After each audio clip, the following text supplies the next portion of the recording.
James Madison graduated from Princeton College in 1771, still undecided about his future. Returning to his father's plantation in Virginia held little appeal. He preferred books to farming. Fluent in Greek, Latin, French, and mathematics, he enjoyed reading and discussing great thinkers, both ancient and modern. He stayed in Princeton as long as he could. Still adrift, he returned home in 1772. He studied law. It held little appeal.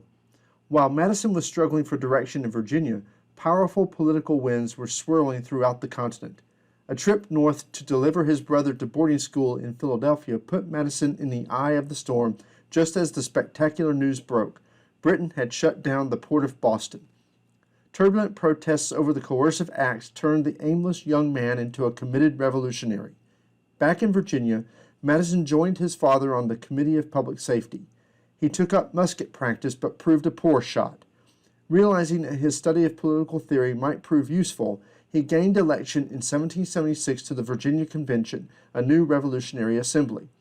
The convention's main task was to hammer out a state constitution with Republican innovations such as frequent elections and limited executive power. Young and shy, Madison stayed on the sidelines at first, but Virginia's elder statesmen noted his thoughtful contributions.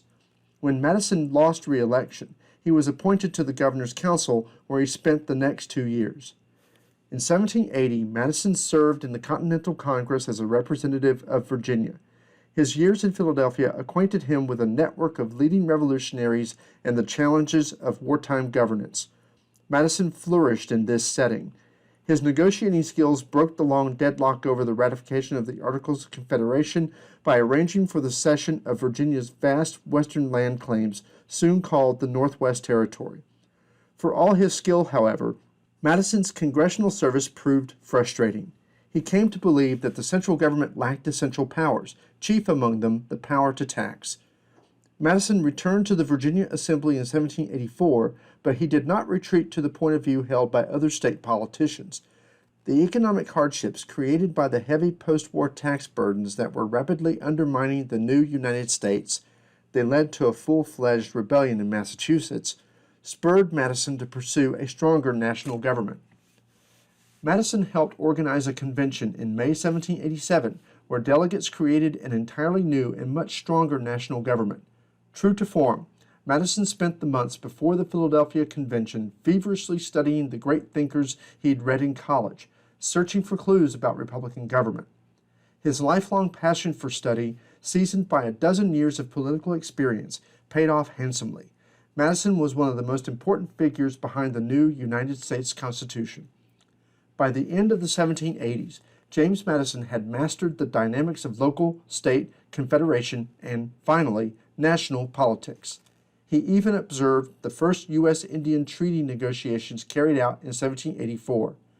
He had transformed himself from an aimless and solitary young man into one of the leading political actors of revolutionary America before the age of 40. His career under the new U.S. Constitution had only just begun. Creating and approving a written plan of government for the new Confederation took 5 years, as delegates and states sought agreement on fundamental principles. With monarchy rejected, where did sovereignty lie? What was the nature of representation? Who held the power to tax? Because the 13 states could not agree on answers to these questions, the Articles of Confederation were surprisingly difficult to implement. Once the Articles were ratified and the war began drawing to a close, the congressional politics faded in importance relative to politics in the individual states. Only after declaring independence did the Continental Congress turn its attention to writing a document specifying its powers and the authority on which they were grounded. Delegates agreed about the key government powers: pursuing war and peace, conducting foreign relations, regulating trade, and running a postal service. Beyond that, however, consensus proved elusive. Because the Congress's first priority was the war, it took a year to reach agreement on the Articles of Confederation. Having launched a revolution against central imperial authority and unrepresentative taxation policies, the Congress was suspicious of both. As a result, the new compact between the states did not provide a national executive or a judiciary. The Congress, consisting of delegates selected annually by state legislatures, was the sole governing agency. Much like today's United Nations, each state had a single vote. Delegates representing the states faced term limits of 3 years to ensure frequent rotation. Routine decisions required a simple majority of 7 states, whereas momentous decisions, such as declaring war, required a 2/3 majority of 9.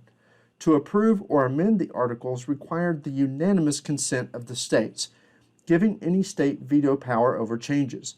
Finally, the articles gave the national government no power of direct taxation. Congress's inability to raise revenue through taxation was a crippling weakness.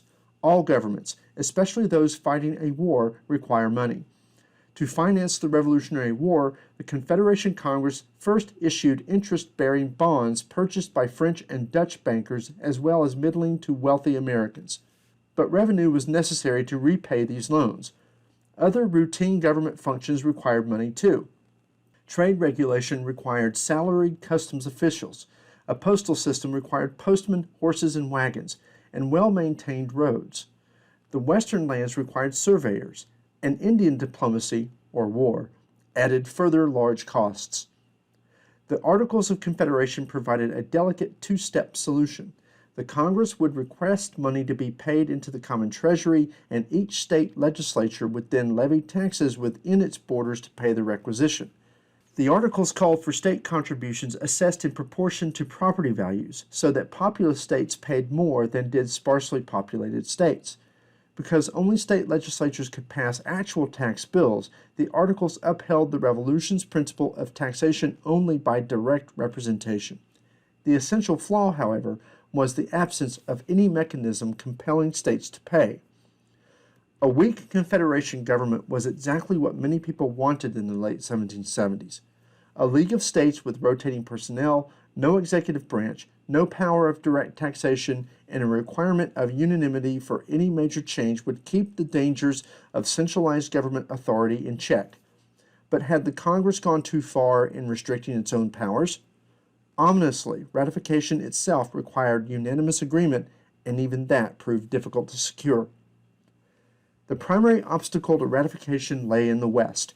According to their original colonial charters, several colonies, now states, had no western boundary. They extended across the Appalachian Mountains all the way to the Mississippi River. These old charters were vague and conflicted with each other, with the land claims of other European empires and with the sovereignty of American Indian nations. Most vexingly of all, from the perspective of the unity of the 13 states, only 8 states claimed western land. Disagreements about these western land claims delayed ratification of the Articles for years, forcing the United States to wage the Revolution without an official constitution. Would future land sales between the Appalachian Mountains and the Mississippi River benefit the states with claims or the entire nation? The 5 states without land claims insisted that those western lands must be granted to the national domain. The 8 land-claiming states were ready to sign the Articles of Confederation in 1777. 3 states without claims, Rhode Island, Pennsylvania, and New Jersey, eventually capitulated and signed, not from a conviction of the equality and justness of it, said a New Jersey delegate, but merely from an absolute necessity there was of complying to save the continent. But Delaware and Maryland held out, insisting on a national domain policy. In 1779, the states finally compromised. Any land a state voluntarily relinquished would become the national domain. When James Madison and Thomas Jefferson ceded Virginia's huge land claims in 1781, the Articles of Confederation were at last unanimously approved, barely 6 months before the Battle of Yorktown. The controversy over western lands demonstrated the deep divisions among the 13 states. The temporary unity of purpose inspired by the war covered yawning cracks in the new Confederation. No fanfare greeted the new government's long-delayed inauguration. The Congress continued to sputter along. Lack of a quorum, defined as 2 men from 7 states or 14 men, often hampered day-to-day business. State legislatures were slow to select delegates. Many officials preferred to devote their energies to state governments when the Congress seemed so ineffective. It did not help that the Congress had no permanent home. During the war, when the British Army threatened Philadelphia, the Congress relocated to small Pennsylvania towns such as Lancaster and York, and then to Baltimore, Maryland. After hostilities ceased, the Congress moved from Trenton to Princeton to Annapolis to New York City. Many delegates were reluctant to travel far, especially if they had wives and children. Consequently, some of the most committed delegates were young bachelors, such as James Madison, or men in their 50s and 60s who no longer had responsibility for their children, such as Samuel Adams. In 1781, the Congress created executive departments of War, Finance, and Foreign Affairs to handle purely administrative functions. When the department heads were ambitious, most notably Robert Morris, a wealthy Philadelphia merchant who served as superintendent of finance, they exercised considerable executive power. The Articles of Confederation had deliberately refrained from setting up an executive branch, but necessity was causing one to come into existence. Because of the decentralized nature of the Confederation government, the 13 states became the arena for testing various Republican innovations. Each state implemented a constitution and determined voter qualifications, expanding suffrage for those who met property requirements and drawing new exclusionary lines. As the states committed themselves to Republican ideals, they came face to face with the problem of slavery, an issue that would plague the nation for decades to come. In rejecting monarchy, Americans embraced the founding principle of republicanism. Republicanism meant different things to different people, however. For some, it implied a system of government led by virtuous citizens capable of putting the public good above private interests. For others, it signified direct democracy, with nothing standing in the way of the people's will. Drawing on the examples of ancient Greek history, many Americans believed that republics could succeed only when they remained close to the people they served. For everyone, republicanism meant that governments were grounded on the consent of the governed and therefore required some electoral system and representative institutions. It fell to the individual states to put this vague but powerful principle into practice. In May 1776, the Congress recommended that all states draw up constitutions based on the authority of the people. By 1778, 10 states had done so, and 3 more, Connecticut, Massachusetts, and Rhode Island, had updated their original colonial charters. All the new state constitutions rested on the principle that government balanced on the consent of the governed. North Carolina's Constitution of 1776, for instance, opened with the statement, quote, that all political power is vested in and derived from the people only, end quote. 11 states continued the colonial practice of a 2-chamber assembly but augmented the powers of the lower house. Pennsylvania and Georgia abolished their upper house altogether, and most states limited the powers of the governor. Real power thus resided with the lower houses, the ones most responsive to the will of majorities because annual elections and term limits guaranteed frequent rotation in office. If a representative displeased his constituents, they could vote him out of office in a matter of months. James Madison learned this lesson when he lost re-election to the Virginia Assembly in 1777. Ever shy, he attributed the loss to his reluctance to socialize at taverns and glad hand his constituents in the traditional Virginia style. His political posts from 1778 to 1787 all came by appointment, not popular election. 6 of the state constitutions included bills of rights, lists of individual liberties that government could not abridge. Virginia passed the first in June 1776. It asserted that all men are by nature equally free and independent and have certain inherent rights of which, when they enter into a state of society, they cannot by any compact deprive or divest their posterity, namely, the enjoyment of life and liberty, with the means of acquiring and possessing property, and pursuing and obtaining happiness and safety. These inherent rights carried more specific rights to freedom of speech, freedom of the press, and trial by jury. When the Continental Congress called for state constitutions based on the authority of the people, or when the Virginia Bill of Rights granted all men certain rights, who did they mean by the people? Who were the citizens of this new country, and how far would the principle of democratic government extend? People answered these questions differently, but certain limits to political participation became clear through the 1770s. Property constituted the first important limit. Nearly every state imposed property qualifications of some kind on voters and political candidates. In Maryland, candidates for governor had to possess the large sum of 5,000 pounds, while voters had to own 50 acres of land or 30 pounds. Pennsylvania, by far the most democratic state, extended the right to vote or hold office to any property taxpayer, large or small. Non-taxpayers were still excluded. According to the dominant political theory, only property owners possessed the necessary independence to make wise political choices. Are not propertyless men, asked John Adams, too little acquainted with public affairs to form a right judgment and too dependent upon other men to have a will of their own? Property qualifications probably disfranchised from 1/4 to 1/2 of adult white males in the United States. Not all of them accepted their non-voter status quietly. Others noted that propertyless men were fighting and dying in the Revolutionary War. Surely they had legitimate political concerns.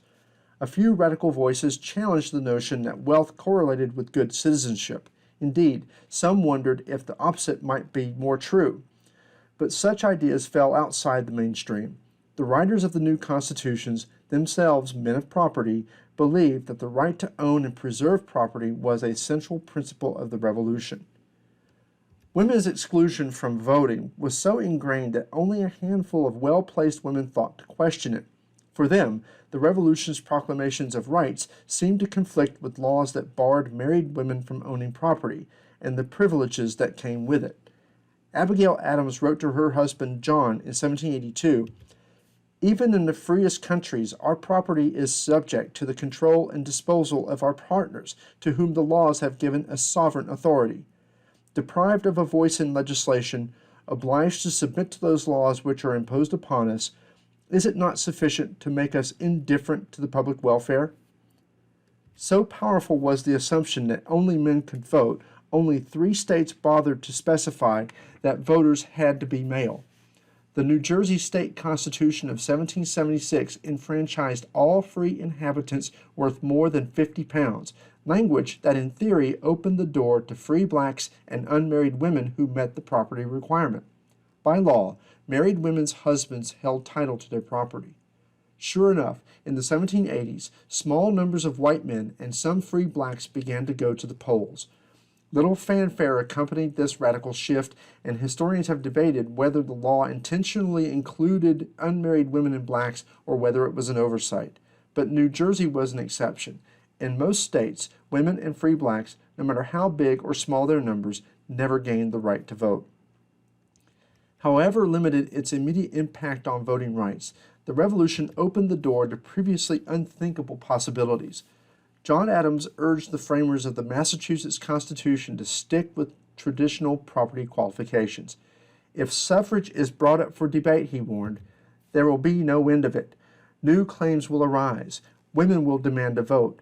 Lads from 12 to 21 will think their rights not enough attended to, and every man who has not a farthing will demand an equal voice with any other. These fears, or these hopes, would largely set the terms of political debate in the decades to come. In these various state bills of rights, the Revolution thrillingly proclaimed a set of natural freedoms for all individuals, and yet several 100,000 slaves lived and toiled amidst the soaring rhetoric. British settlers had long seen slavery as a natural part of the social order.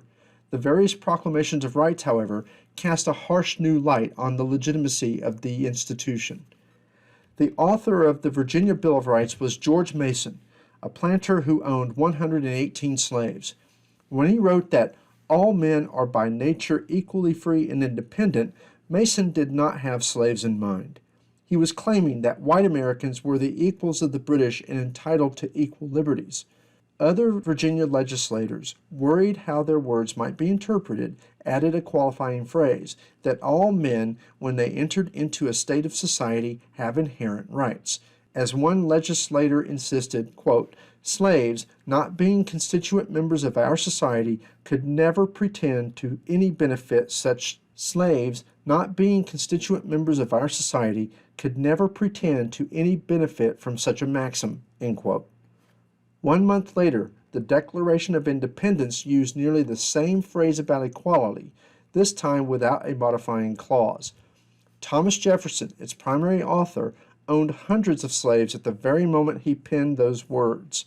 Two state constitutions, Pennsylvania and Massachusetts, also asserted that all men were created equal. In Massachusetts, one town suggested rewording the draft constitution to read, quote, "All men, whites and blacks, are born free and equal," end quote. Stated this boldly, the claim went too far. The suggestion fell on deaf ears. The obvious contradiction between the Revolution's egalitarian ideals and the widespread existence of slavery brought new attention to the morality of slaveholding and threatened to destabilize the institution. Often, enslaved blacks led the challenge. In 1777, several Massachusetts slaves petitioned for their natural and unalienable right to that freedom which the great parent of the universe hath bestowed equally on all mankind. They asked for freedom for their children at age 21 and were turned down. In 1779, similar petitions in Connecticut and New Hampshire met with no success. 7 Massachusetts freemen, including the Mariner brothers Paul and John Cuffey, refused to pay taxes on the grounds that they could not vote and so were not represented. The Cuffey brothers went to jail in 1780 for tax evasion, but their petition to the Massachusetts legislature led to the extension of suffrage to tax-paying free blacks in 1783. Another strategy for slaves to claim their freedom was to sue in court. In 1781, an enslaved woman named Elizabeth Freeman, also known as Mum Bet, won her freedom suit in a Massachusetts court, basing her case on the just-passed state constitution that declared, quote, "All men are born free and equal," end quote. Another Massachusetts slave, Quoke Walker, charged his master with assault and battery, arguing that he was a free man under that same constitutional phrase. Walker won and was set free, a decision confirmed in an appeal to the state's Superior Court in 1783. Several similar cases followed, and in 1789 a series of judicial decisions had effectively abolished slavery in Massachusetts. State legislatures acted more slowly. Pennsylvania enacted a gradual emancipation law in 1780. It freed no one immediately, but put the state on the course toward freedom by providing that children born to an enslaved mother after March 1, 1780, would become free at age 28. Pennsylvania did not fully abolish slavery until 1847, but slaves did not wait for such slow implementation. Untold numbers ran away. One estimate holds that more than half of young slave men in Philadelphia joined the ranks of free blacks, and by 1790, free blacks outnumbered slaves in Pennsylvania 2-1. Rhode Island and Connecticut adopted gradual emancipation laws in 1784. New York waited until 1799, and New Jersey until 1804 to enact theirs. These last were the two northern states with the largest number of slaves. In 1800, New York had 20,000 and New Jersey had more than 12,000. By comparison, the number in Pennsylvania was just 1,700. Gradual emancipation laws sought out a middle path through the contradictions of Republican ideology. Republican government protected people's rights to both liberty and property, making the rights of property one of the essential pillars of freedom. Slaves might consider themselves people, but slave owners considered them property. In a nation founded on rights of both liberty and property, whose rights should take priority? Gradual emancipation balanced the human rights of blacks and the property rights of their owners by promising delayed freedom. South of Pennsylvania, in Delaware, Maryland, and Virginia, where slavery was critical to the economy, emancipation bills failed. All three states, however, made individual acts of emancipation easier under new manumission laws passed in 1782 in Virginia, 1787 in Delaware, and 1790 in Maryland. By 1790, close to 10,000 newly freed Virginia slaves had formed free black communities complete with schools and churches. In the Deep South, the Carolinas and Georgia, most whites could not imagine a society in which slaves gained their freedom. But cracks in that worldview were beginning to show. Several thousand slaves had defected to British lines during the war, and between 3,000 and 4,000 left with the British. Including northern blacks evacuated from New York City in 1783, the number of emancipated slaves who left the United States probably totaled between 8,000 and 10,000. Some went to Canada, some to England, and some to Sierra Leone on the west coast of Africa. Many hundreds took refuge with the Seminole and Creek Indian nations, becoming permanent members of their communities in Spanish Florida and western Georgia. Although these instances of emancipation were gradual, small, and incomplete, their symbolic importance was enormous. Every state from Pennsylvania north acknowledged that slavery was fundamentally inconsistent with revolutionary ideology. All men are created equal was beginning to acquire force as a basic principle. Although these instances of emancipation were gradual, small, and incomplete, their symbolic importance was enormous. Every state from Pennsylvania north acknowledged that slavery was fundamentally inconsistent with revolutionary ideology. All men are created equal was beginning to acquire force as a basic principle. In 1783, the Confederation government faced three interrelated concerns: paying down the large war debt, making peace with the Indians, and creating a plan for Western settlement. Because the Congress lacked the power to raise tax revenue, the sale of Western lands offered the most promising solution to the nation's fiscal pressures. But American Indian power in the territory northwest of the Ohio River made American settlement impossible. From 1784 to 1786, the Congress struggled mightily with these three issues. Many Americans believed the Articles of Confederation were too weak to address these pressing problems. Others defended the Articles as the best guarantee of Republican liberty. A major outbreak of civil disorder in western Massachusetts crystallized the debate and propelled the critics of the Articles towards decisive and far-reaching action. The Newburgh Conspiracy of 1782, when George Washington's officers connived with members of Congress, primarily Robert Morris and Alexander Hamilton, to replace Washington with General Horatio Gates and possibly effect a coup d'etat against Congress, was an elaborate scheme on the part of Morris and Hamilton to convince Washington and many of their colleagues that Congress needed the power to directly tax the states for revenue, and it worked. Morris continued to try to find money to pay the soldiers, but the trickle of money from a few states was too little and too late, coming after the Army began to disband. For its part, the Congress voted to endorse a plan to commute or transform the lifetime pension promised the officers into a lump sum payment of full pay for 5 years, but no lump sum was available. Instead, the officers were issued commutation certificates, promising future payment with interest, which quickly depreciated in value. In 1783, the soldiers' pay and officers' pensions added some $5 million to an already huge and growing public debt. With ever larger requisitions to the states falling on deaf ears, the Confederation government turned to its one remaining source of untapped wealth, the extensive western territories inhabited by Indians. American Indian nations had not participated in the negotiations leading to the Treaty of Paris in 1783 and had not made peace with the United States. The Confederation government hoped to formalize treaties ending hostilities between Indians and settlers and securing land cessions. The Congress first turned its attention to western New York, inhabited by the Iroquois Confederacy, long-standing allies of the British Empire. During the war, 4 of the 6 Iroquois nations had fought with the British, while 2, the Oneida and Tuscarora, had sided with the United States. The fighting had been particularly bitter. Feelings ran hot after the war. Making matters even more complicated, land-hungry speculators were already trying to negotiate land cessions to New York State, although the Articles of Confederation quite clearly gave the responsibility for managing all affairs with the Indians to the Congress, not members of any of the states. United States commissioners arrived in Fort Stanwix, New York, in October 1784. Divided and demoralized, the Iroquois negotiators were at a disadvantage. Several prominent leaders, including Joseph Brant, did not attend, as well as representatives from a variety of villages. The U.S. negotiators, meanwhile, came with a detachment of troops to intimidate the Iroquois leaders. The Iroquois negotiators tried vainly to secure an equitable peace. "We are free and independent," declared a Mohawk chief. Unlike the British, the Iroquois had not been defeated in war. The U.S. negotiators disagreed. "It is not so," they told them. "You are a subdued people.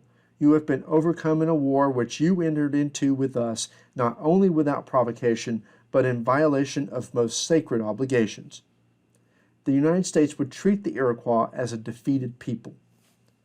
The Treaty of Fort Stanwix forced the Iroquois to cede Seneca lands in western New York, including a strip of land from Fort Niagara due south, which established U.S.-held territory adjacent to the border with Canada. A later treaty with Pennsylvania dispossessed the Iroquois of all their lands in that state.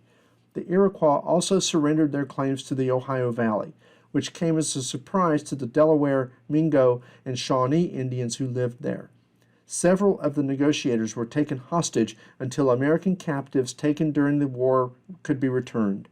While the Oneida and Tuscarora allies of the United States fared better at Fort Stanwix, within a decade they would be dispossessed of their lands too. After their return, the negotiators were denounced by their fellow Iroquois, who disavowed the treaty, increasing political disunity and hampering efforts at continued resistance. Guyantowake, also known as Corn Planter, the Seneca negotiator, moved with his followers to a village along the Allegheny River at the Pennsylvania-New York border. Joseph Brant chose to move his Mohawk followers into Canadian territory.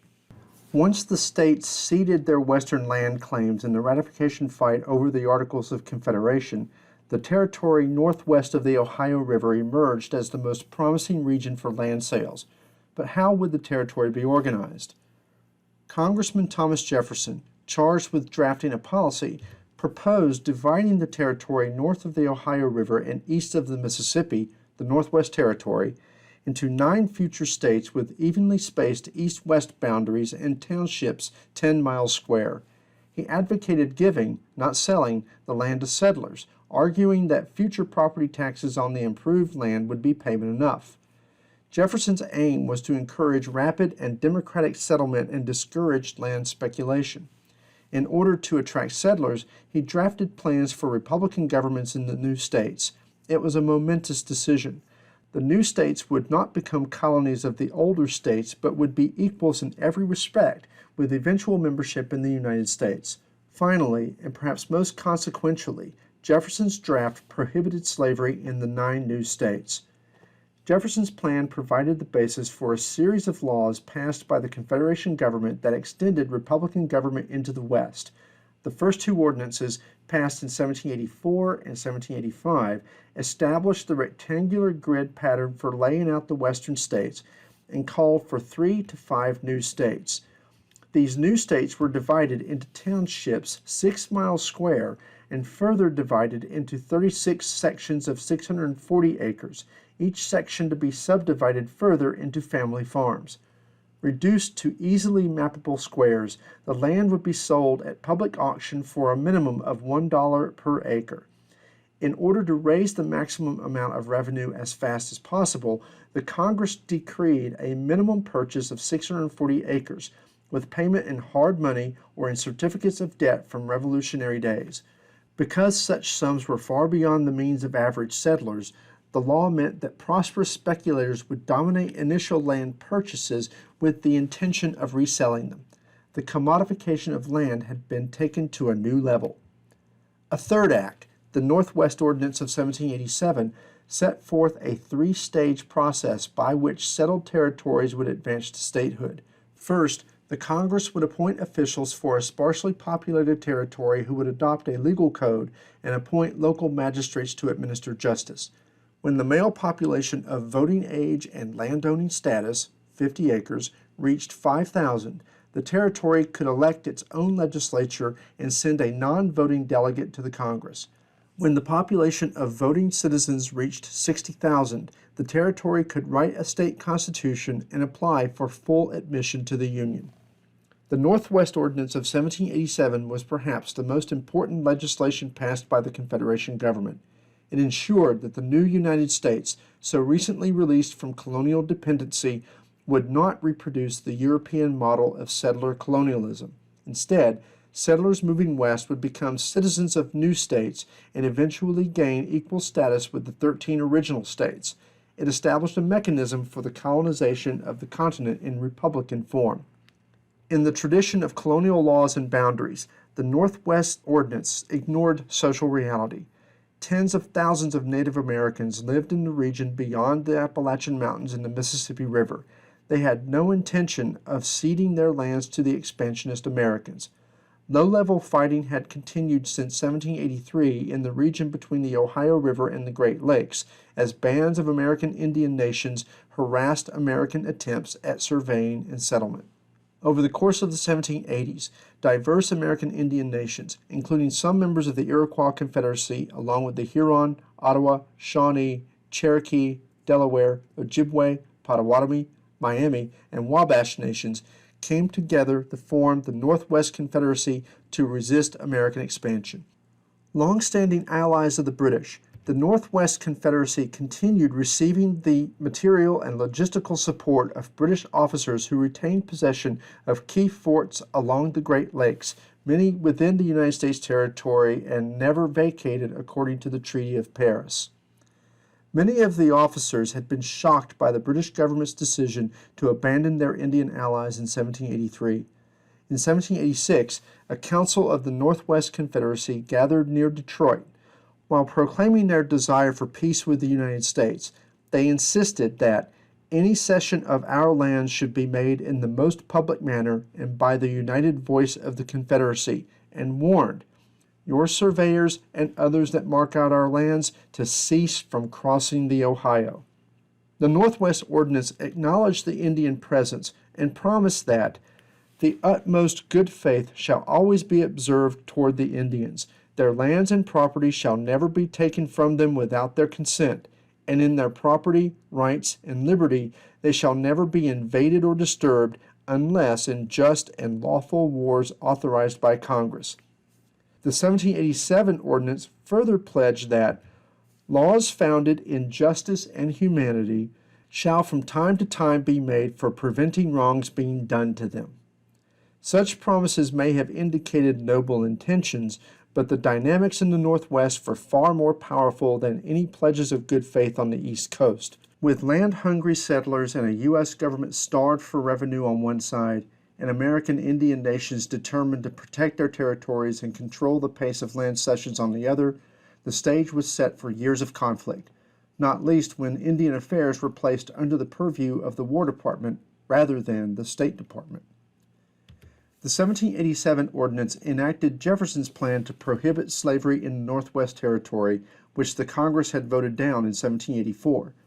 To appease the interests of slaveholders, the prohibition was paired with a fugitive slave provision promising that escaped slaves caught north of the Ohio River would be returned south. The ordinance thus acknowledged and supported slavery in one region, even as it barred it from another. North-South sectionalism based on slavery was slowly taking shape. In an effort to regulate conditions on the frontier and reaffirm that conduct of Indian affairs was reserved to the federal government, not the states, Congress passed the Indian Trade and Intercourse Act in 1790. Only licensed traders were permitted to operate in Indian country, and no transfers of Indian land were valid without congressional approval. The Trade and Intercourse Acts were renewed periodically until 1834, but, like the British after 1763, the fledgling U.S. government failed to control its own citizens on distant frontiers. Frontier settlers, squatters, and speculators seldom shared the government's concern for expansion with honor. All they wanted was expansion. Individual states, resentful of attempts by the federal government to restrict their rights, frequently made treaties that never received congressional approval. Still lacking the power to tax, with public land sales yet unrealized, the Confederation government had not solved its essential dilemma: how to pay its debts. In 1785, the government requested $3 million from the states, an amount 4 times greater than the previous year's levy.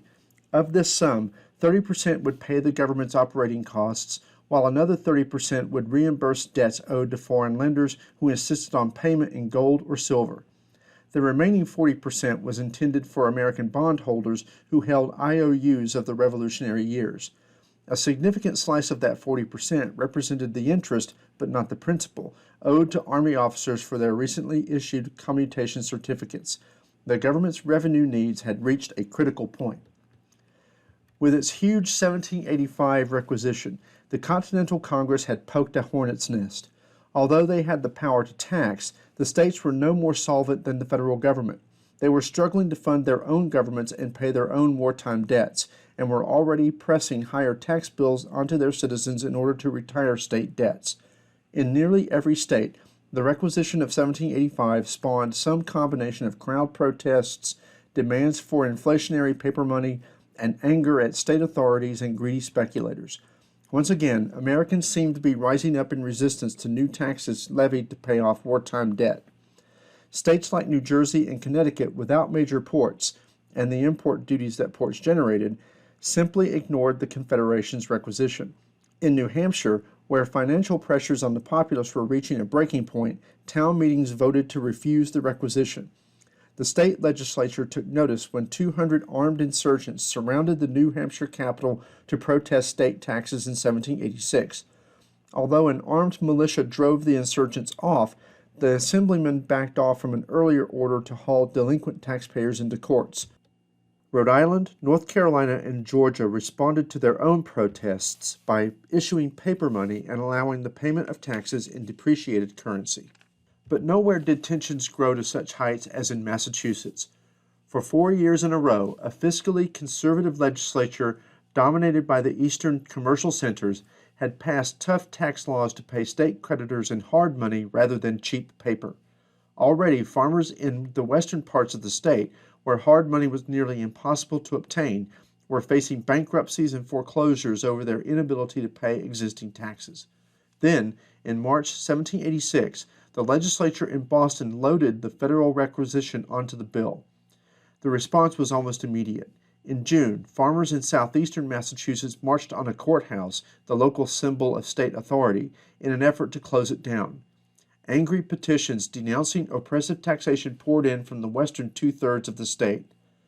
When the legislature ignored the complaint and adjourned that July, dissidents held a series of conventions and called for revisions to the state constitution. In the fall of 1786, several thousand armed men shut down courthouses in 6 counties. Sympathetic local militias refused to intervene. The insurgents were not predominantly poor or debt-ridden farmers.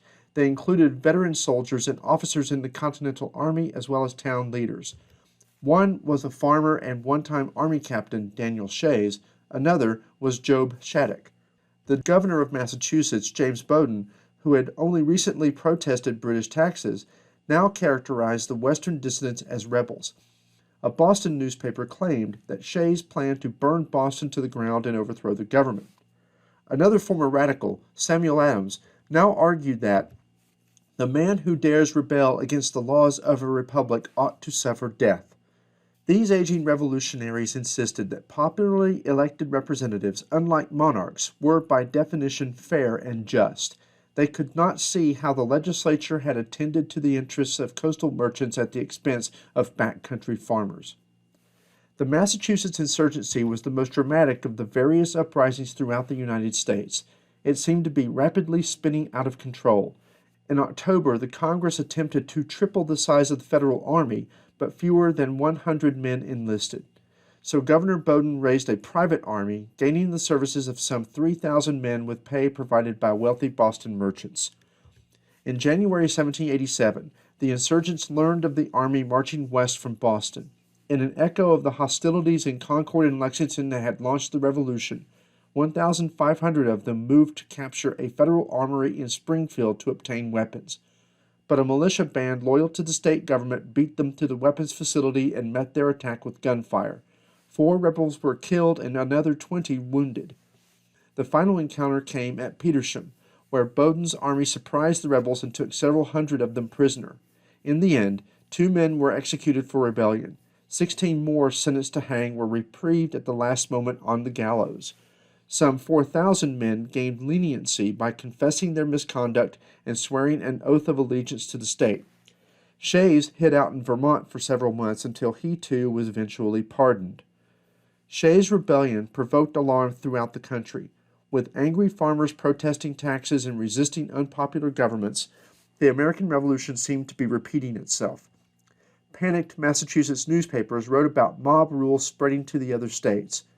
New York lawyer John Jay fretted to George Washington, "Our affairs seem to lead to some crisis, some revolution, something I cannot foresee or conjecture. I am uneasy and apprehensive, more so than during the war."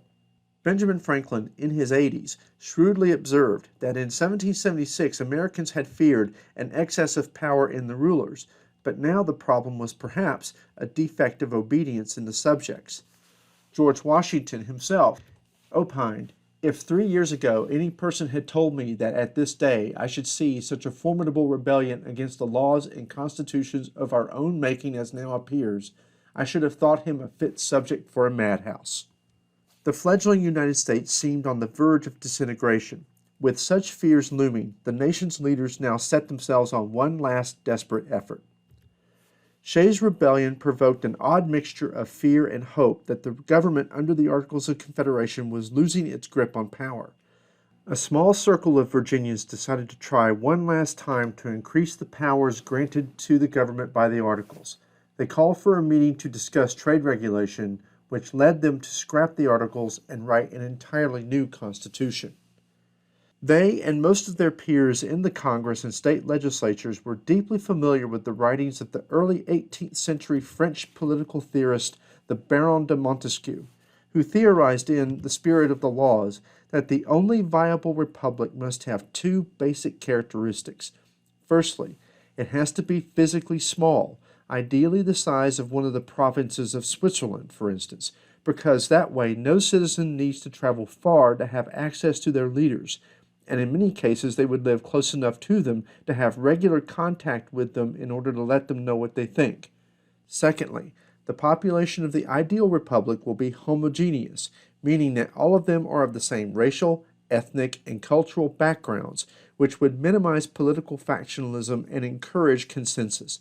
As it was, several of the American states were quite large geographically and had rather large and diverse populations, and political factionalism was beginning to create alarming divisions in every state house and the Congress itself.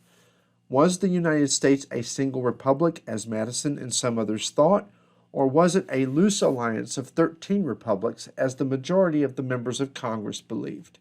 Spooked by the protests erupting across the country, a group of Virginians led by James Madison convinced the Confederation Congress to try again to revise the trade regulation powers of the Articles. Only 5 states participated at the first meeting at Annapolis, Maryland, in the fall of 1786. The delegates planned a second meeting for Philadelphia the following May. The Congress reluctantly endorsed the Philadelphia meeting but limited its scope to the sole and express purpose of revising the Articles of Confederation. A few men had more ambitious plans, however. A delegation led by Madison knew exactly who should preside over this convention: George Washington.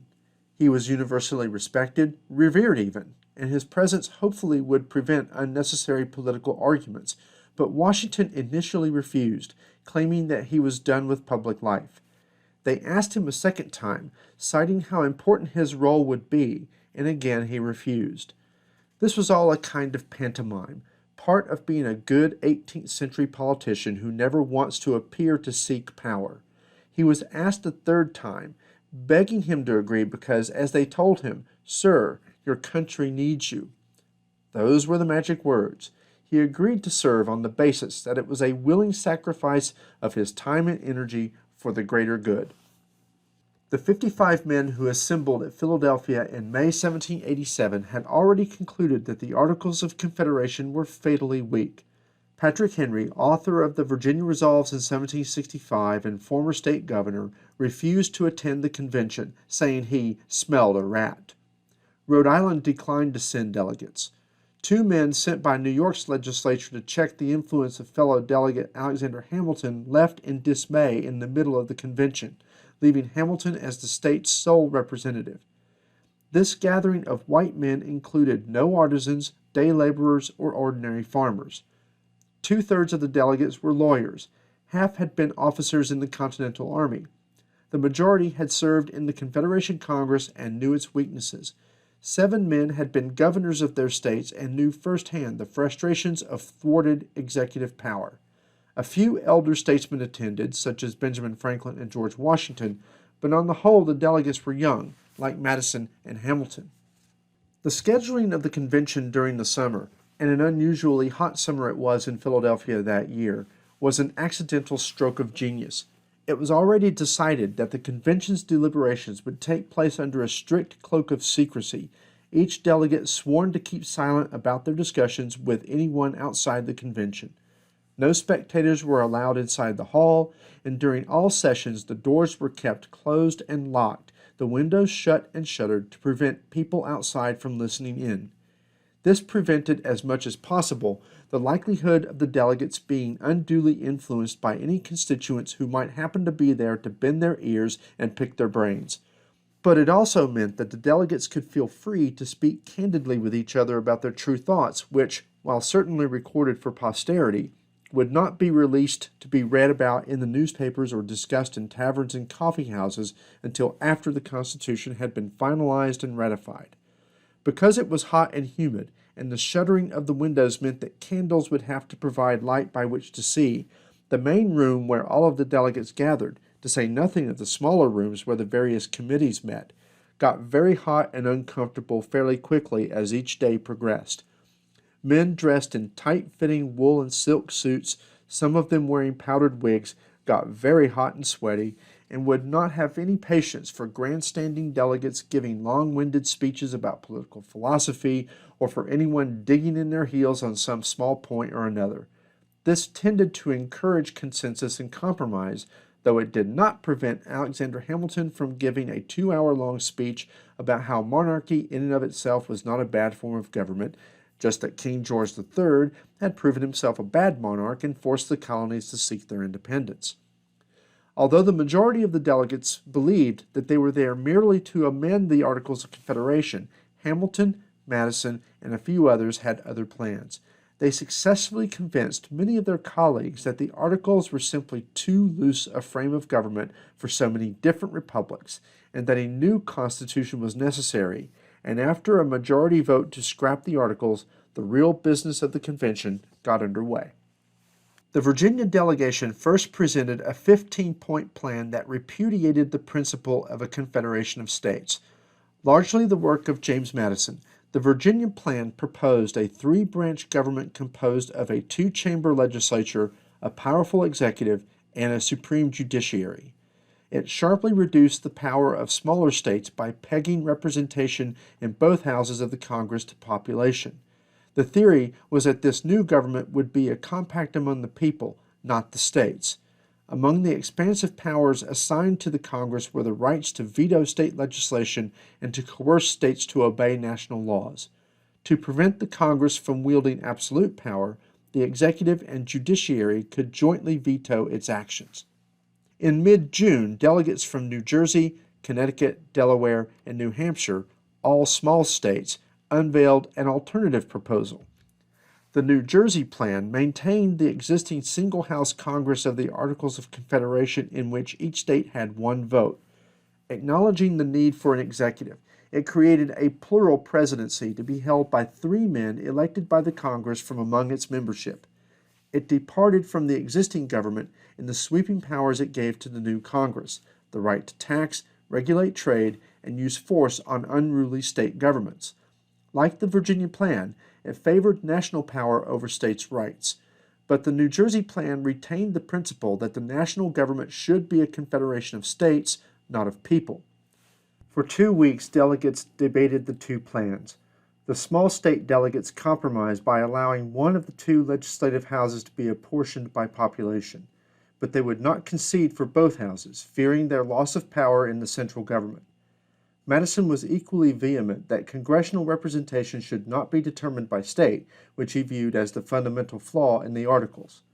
The debate seemed deadlocked, and for a while the convention was on the verge of dissolution, scarce held together by the strength of a hair, according to one delegate. Only in mid-July did the so-called Great Compromise break the stalemate and produce the basic structural features of the United States Constitution. Delegates agreed on a bicameral legislature. Population would determine representation in the lower house, the House of Representatives, while each state would get an equal vote in the upper house, the Senate.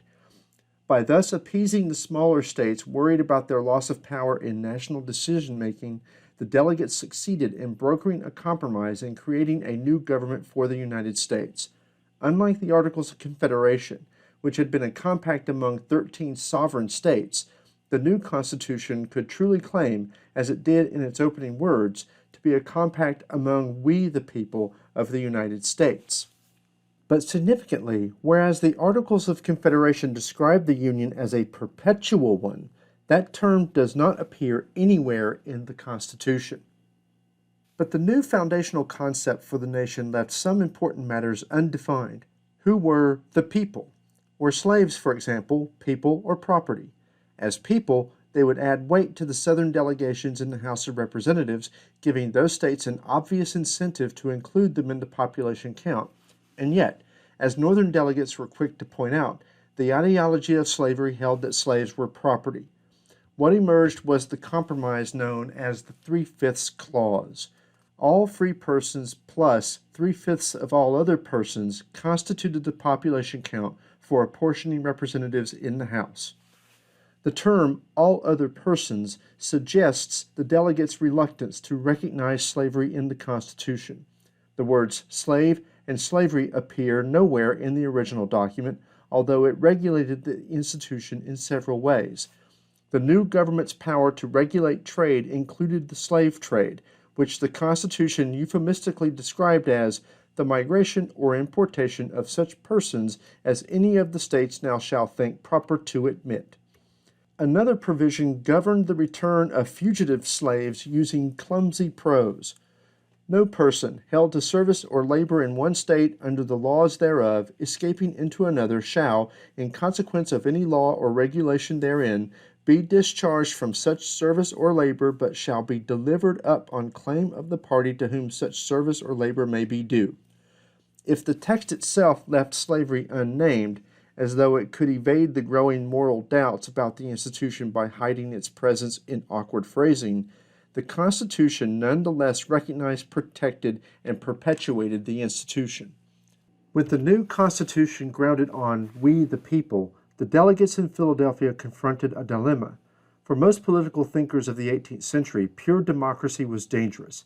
As a Massachusetts delegate said, "The evils we experience flow from the excess of democracy." Although the delegates remained committed to Republican government, they created a constitutional system that would check the people's voice through a variety of mechanisms. First were protections against direct election. The people elected only representatives in the House. Senators, by contrast, were elected not by direct popular vote, but by state legislatures and served for 6 years as opposed to the 2-year terms in the House. Their longer terms and their indirect election shielded them from the will of Democratic majorities. Similarly, the Constitution isolated the powerful new presidency it created from the reach of direct democracy. The Constitution established an electoral college that selected the president and vice president. Each state's legislature would choose the electors, whose number was determined by the sum of representatives and senators for the state. The president thus would owe his office not to Congress, the states, or the people, but to a temporary assemblage of distinguished citizens who could vote their own judgment on the candidates. The president served a term of 4 years without any limitation on re-election. As for the judges who would compose the new federal judiciary, they were appointed by the president and confirmed by the Senate, and thus would never be subject to election in any form. In addition to these protections against direct democracy, the framers of the Constitution devised a government with limits and checks on all 3 of its branches. They created a powerful president who could veto legislation passed in the Congress, but gave Congress the power to override presidential vetoes. They established a national judiciary to settle disputes between states and citizens of different states. They separated the branches of government not only by functions and by reciprocal checks, but also by deliberately basing the election of each branch on different bodies: voting citizens for the House, state legislators for the Senate, and the Electoral College for the presidency. The convention carefully specified the powers of the president and of Congress. The president initiated policy, proposed legislation, and vetoed acts of Congress. He commanded the military and directed foreign policy, and he appointed the entire judiciary subject to Senate approval. Congress held the purse strings, the power to levy taxes, to regulate trade, and to coin money and control the currency. States could no longer issue paper money. Congress also had the sole power to declare war. two more congressional powers: to provide for the common defense and general welfare of the country, and to make all laws which shall be necessary and proper for carrying out its powers, provided elastic language that potentially granted sweeping powers to the new government. While no one was entirely satisfied with every line of the Constitution, only 3 delegates refused to sign it. The Constitution specified a mechanism for ratification that avoided the dilemma faced earlier by the Confederation government. 9 states, rather than all 13, had to ratify it, and special conventions elected only for that purpose, rather than state legislatures, would make the crucial decisions. Had a popular vote been taken on the Constitution in the fall of 1787, it probably would have been rejected. Having just fought a war against a distant imperial government they viewed as tyrannical, many Americans did not want to grant vast new powers to a distant national government that might eventually become tyrannical. In the 3 most populous states, Virginia, Massachusetts, and New York, substantial majorities opposed the new Constitution. North Carolina and Rhode Island refused to call ratifying conventions. 7 of the 8 remaining states were easy victories for partisans of the Constitution, but securing approval of the 9th proved difficult. Pro-ratification forces, called Federalists, had to strategize shrewdly to defeat anti-ratification forces, called Anti-Federalists. Calling themselves Federalists, supporters of the Constitution's ratification moved swiftly. They secured agreement from an uneasy Confederation Congress to defer a vote and instead send the Constitution to the states for their consideration. It was thus on the state level that Federalists would confront Anti-Federalists in special ratifying conventions called for the sole purpose of debating the new Constitution. Merchants, lawyers, and urban artisans generally favored the Constitution, as did large landowners and slave owners. Anti-Federalists tended to be rural, Western, and non-commercial, men whose access to news was limited and whose participation in state government was tenuous. To gain momentum, Federalists began the voting in states most likely to support the Constitution. Delaware ratified in early December, before the Anti-Federalists had even begun their campaign. Pennsylvania, New Jersey, and Georgia followed within a month. Delaware and New Jersey were small commercial states. To them, a central government that would regulate trade and set taxes was an attractive proposition. Georgia sought the protection that a stronger national government would afford against hostile Indians to the west, Spanish Florida to the south, and slaves who made up 35% of the population. Another 3 easy victories came in Connecticut, Maryland, and South Carolina. Massachusetts was the first state to seriously challenge the Federalists. The selection of delegates to the ratifying convention favored the Anti-Federalists, whose strength lay in the state's western areas, home to Shays' Rebellion. One delegate from rural Worcester County voiced widely shared suspicions. These lawyers and men of learning and money men that talk so finely and gloss over matters so smoothly to make us poor illiterate people swallow down the pill expect to get into Congress themselves. They expect to be the managers of the Constitution and get all the power and all the money into their own hands, and then they will swallow up all us little folks. But another urged his fellow farmers to work with the elite leaders. They are all embarked on the same cause with us, and we must swim or sink together. We shall never have another opportunity. By such arguments and by a vigorous Federalist newspaper campaign, the Anti-Federalists' initial lead gradually eroded. In the end, the Federalists won in Massachusetts, but only by a slim margin and with promises that the first Congress would consider a set of constitutional amendments based on the Anti-Federalists' objections. By May 1788, 8 states had ratified. Only 1 more was needed for the Constitution to come into effect. North Carolina and Rhode Island were hopeless for the Federalist cause, and New Hampshire seemed nearly as bleak. More worrisome was the failure to win over the large and economically critical states of Virginia and New York. Could 9 other states survive as a nation without them? The Anti-Federalists were a broad coalition of groups unified in their objection to the Constitution. At its core, the Anti-Federalist position rested on the fear that distant power would infringe on people's liberties. Although their political strength most rested on backcountry regions long suspicious of Eastern elites, Anti-Federalists came from a variety of social levels. Some, like the Massachusetts merchant Elbridge Gerry or the Virginia planter Patrick Henry, sprang from the highest ranks of American society. Like the Federalists, they believed in a society run by a virtuous elite. Unlike the Federalists, they thought that the elite should govern locally through institutions like militias, juries, or state legislatures. Other anti-Federalists came from the middling orders, yeoman farmers, tavern keepers, artisans, who believed in economic mobility and popular leadership. Still others hailed from the lowest social orders, subsistence farmers, landless squatters, the urban poor, and had a more radically egalitarian political outlook. They favored crowd actions and attacked an economic aristocracy they believed was trying to consolidate its power through the Constitution. Because the Federalists had moved so fast, the Anti-Federalists faced an uphill battle. Moreover, their name made them sound defensive and negative, and lacking a program of their own. Even so, their fear of distant and excessively powerful government resonated widely.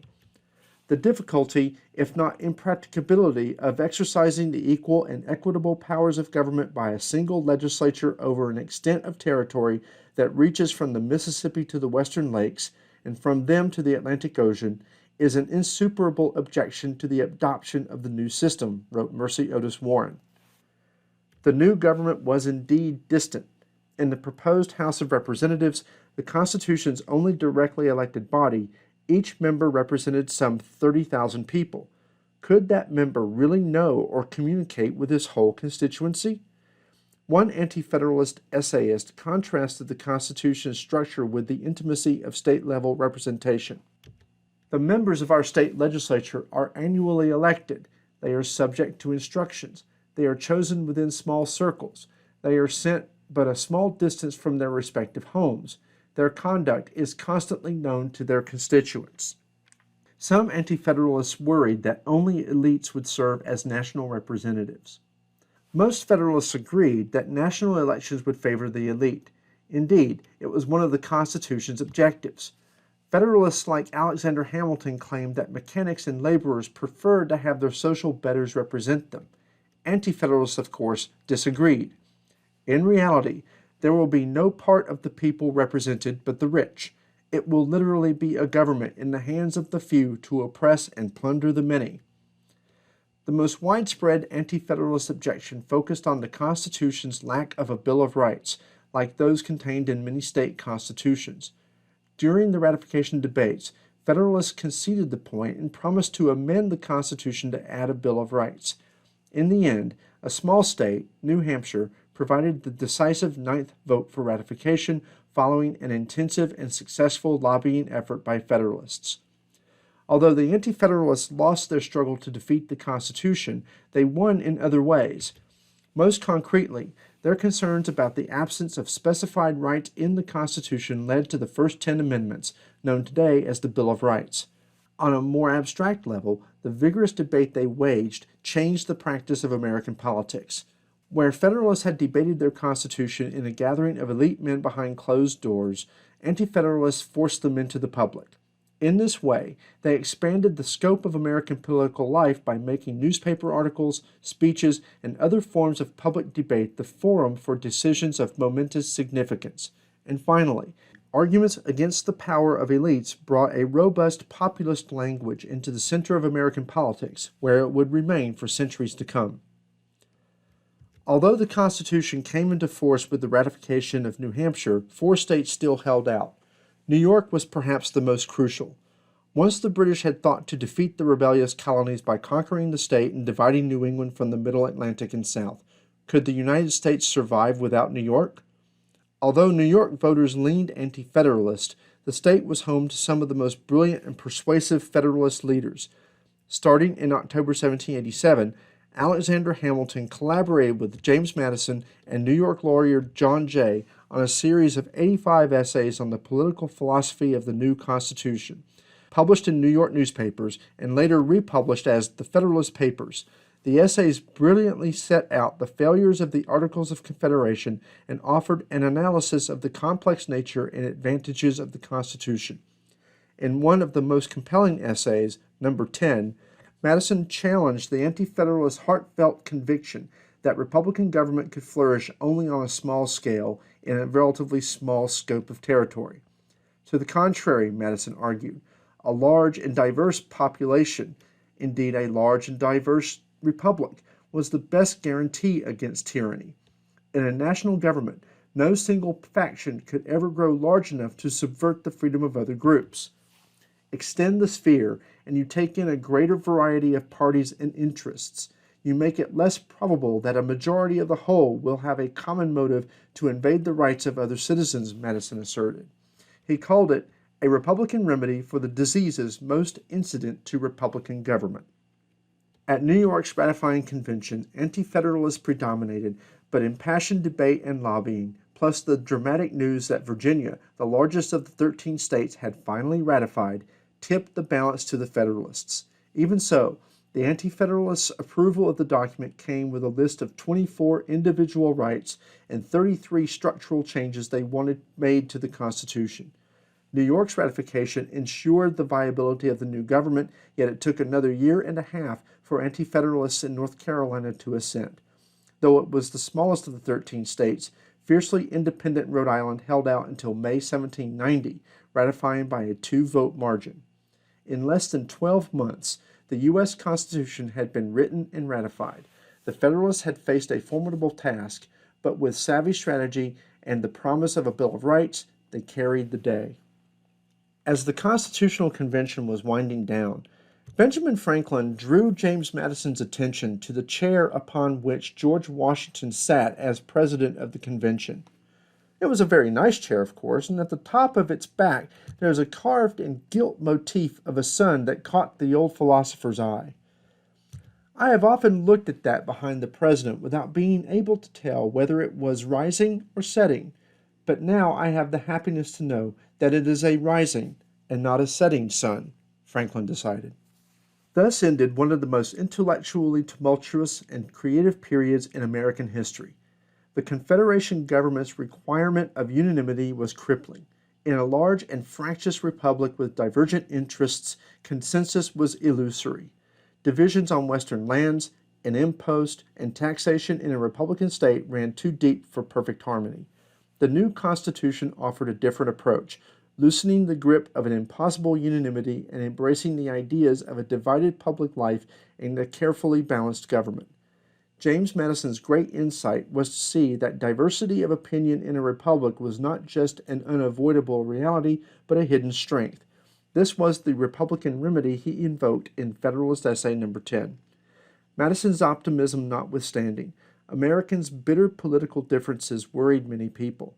The Federalists still hoped for a society in which leaders of exceptional wisdom would govern in the public interest.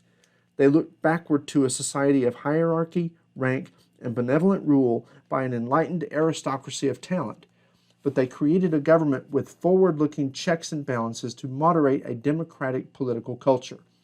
The Anti-Federalists also looked backward, but to an order of small-scale direct democracy and local control. They feared a national government led by distant, corruptible leaders. In the 1790s, these two conceptions of republicanism and of leadership would clash with each other, and neither would survive.